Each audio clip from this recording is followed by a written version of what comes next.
Hello, I'm Susan Woods of Susan Woods Nonprofit Solutions. Thank you for your time.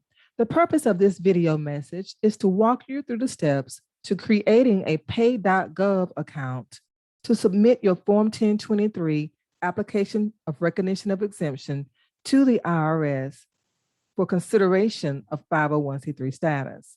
The first thing you want to do is come to pay.gov, so www.pay.gov, and it takes you to this home page. Click on Create an Account. Which type of account best fits your needs? You want to click on Create a Company Account because you are acting on behalf of a company or organization, namely a 501c3 nonprofit organization. So click on Create a Company Account, and then you fill in the information regarding your company account, your first name, your last name, and the email address that you want to use. So I'm going to do that now.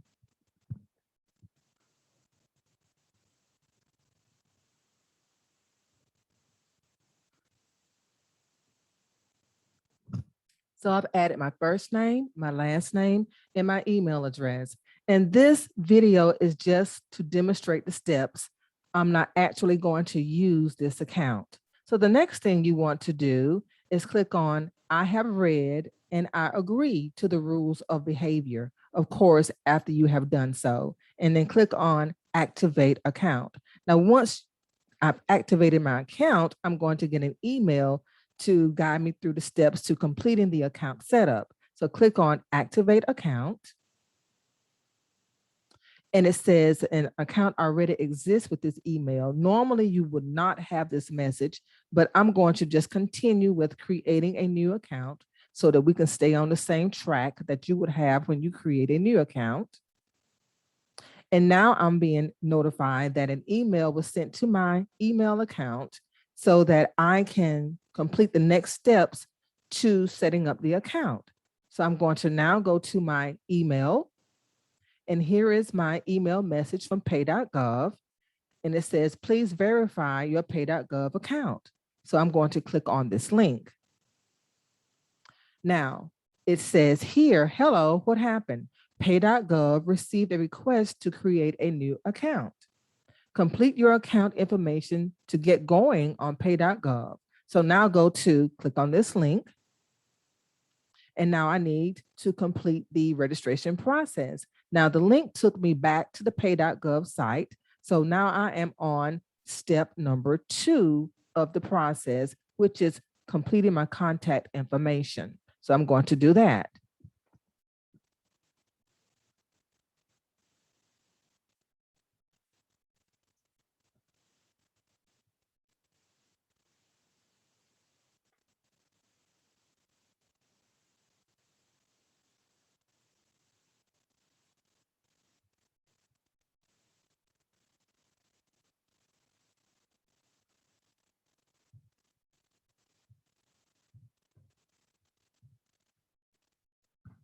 So now I have entered my information, my contact information, and I'm going to continue. Now you have an opportunity to receive email notifications related to ACH payments because this pay.gov account is not only used to set up your or to submit your Form 1023 application for recognition of exemption, it is also used to make payments for different things that you use or different things that you have rather through the federal government. So if you want to get email notifications of those payments, you can click on this button, but I don't need that. So I'm just going to go on and click to the next step. Now, company name. Company name is the name of your nonprofit organization. What is the name of your nonprofit organization? In this case, the IRS is referencing it as the company, okay? And I don't like that too much because it gives the impression that you're starting a business, but this is actually the name of your nonprofit organization or the name that you want to use as your nonprofit organization. So I'm going to type in a name.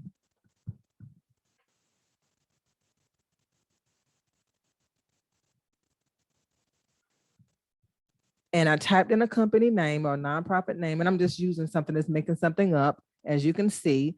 And in this case, I wanted to have the same contact information that I used before. So I selected same as contact information. And now I'm going to go to the next step. Now here you must create a username and password. We are on step 4. We've done step 3, which was company information. Now we're on step 4, which is set up security. So we want to create a username and a password for your nonprofit organization. So the username has to be a minimum of 4 letters or numbers, and the password has to have a minimum of 8, maximum of 64 characters, containing a mix of upper and lowercase letters, minimum of 1 number, and minimum of 1 special character. So now you want to create your username and then create a password. So I'm going to do that now.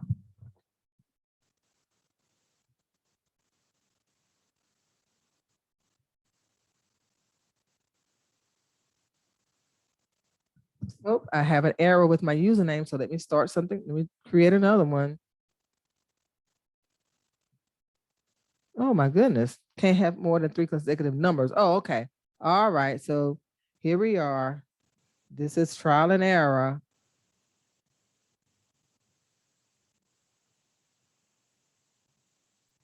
Okay, so finally, I created a username that no one else had. That's a process, isn't it? So now I'm going to create a password.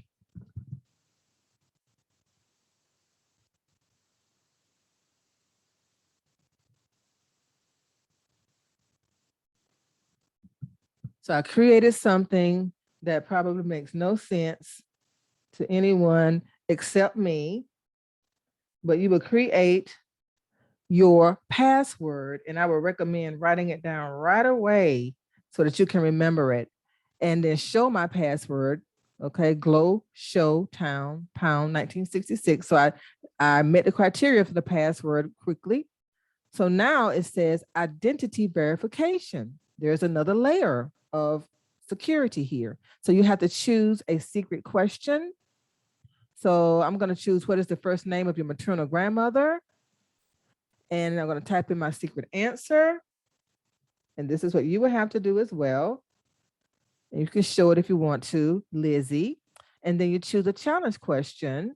What was the model of your first car? My answer is Pulsar. I had a Nissan Pulsar when I was a high school kid. So if you want to show it, you can. If not, you don't have to. And now click on create my account since I've completed all of the security information. So now I've done all of the steps. There are 5 steps. Activate account, step 1, step 2, contact information, step 3, company information, step 4, set up security. Now step 5, sign in. So this is a test to make sure you remembered or you wrote down your password to get into your new account. I like to see what I'm typing. So I clicked on this little icon over here that looks almost like an eyeball to show what I'm typing.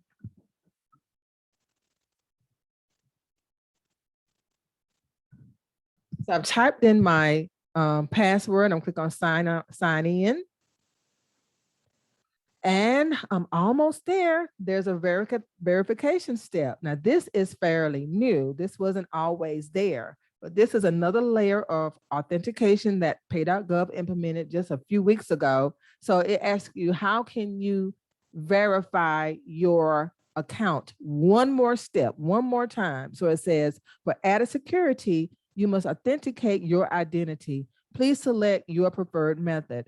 Now, instead of me waiting for a one-time security code to be sent to my email and all of that, I'm just going to click on secret question. And here is the secret question that I chose. What is the first name of your maternal grandmother, your mother's mother? And of course, it's Lizzie. So I'm going to type that in. Lizzie is my grandmother's name. And I'm going to, you don't have to do this. I just like to see it for some reason. Show secret answer and then verify. Now you can update your password and have it there if you want. But here you are. Here I am. I am in my new pay.gov account. which is here, right? Welcome Rosebuds 97. That's the name of that's my username. And it says verification is complete. Would you like for us to recognize this device so you don't have to go through the verification step in the future? Please note that this device will no longer be recognized if you clear the browser's cache. I'm going to put yes, recognizable device, because I'm using my home computer. However, if I was in a public place, I would not have said that. So I'm going to say yes, recognize device. So that way I don't have to go through that last layer of authentication with either sending a code to my email or either answering the secret question. Now, all I have to do is go to my account. And this is my company account for my username, Rosebuds97. So now those are the steps that you would use to set up your own pay.gov account.